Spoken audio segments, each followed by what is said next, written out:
Ma mère ne parut pas très satisfaite que mon père ne songeât plus pour moi à la carrière. Je crois que soucieuse avant tout qu'une règle des existences disciplina les caprices de mes nerfs, ce qu'elle regrettait, c'était moins de me voir renoncer à la diplomatie que m'adonner à la littérature. « Mais laisse donc, s'écria mon père. Il faut avant tout prendre du plaisir à ce qu'on fait. Or, il n'est plus un enfant. Il sait bien maintenant ce qu'il aime, il est peu probable qu'il change, et il est incapable de se rendre compte de ce qui le rendra heureux dans l'existence.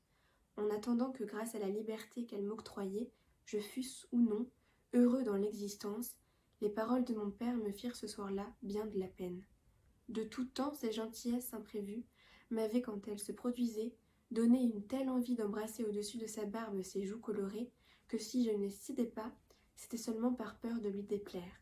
Aujourd'hui, comme un auteur s'effraie de voir ses propres rêveries, qui lui paraissent sans grande valeur parce qu'il ne les sépare pas de lui-même, obliger un éditeur à choisir un papier, à employer des caractères peut-être trop beaux pour elle, je me demandais si mon désir d'écrire était quelque chose d'assez important pour que mon père dépensât à cause de cela tant de bonté. Mais surtout, en parlant de mes goûts qui ne changeraient plus, de ce qui était destiné à rendre mon existence heureuse, il insinuait en moi deux terribles soupçons.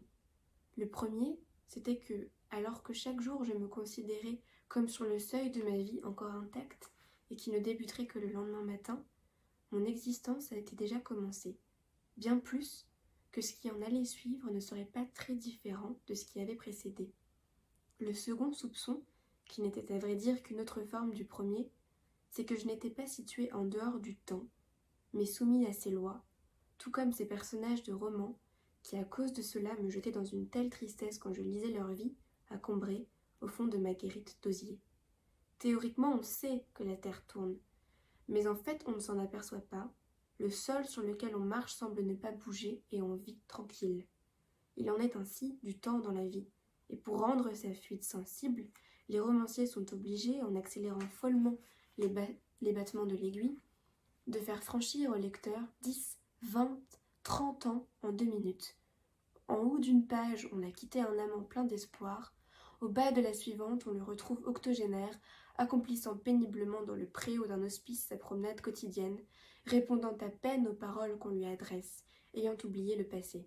En disant de moi, ce n'est plus un enfant, ses goûts ne changeront plus, etc., mon père venait tout d'un coup de me faire apparaître à moi-même dans le temps et me causer le même genre de tristesse que si j'avais été non pas encore l'hospitalisé ramolli, mais ces héros dont l'auteur, sur un ton indifférent, qui est particulièrement cruel, nous dit à la fin d'un livre « Il quitte de moins en moins la campagne, il a fini par s'y fixer définitivement », etc.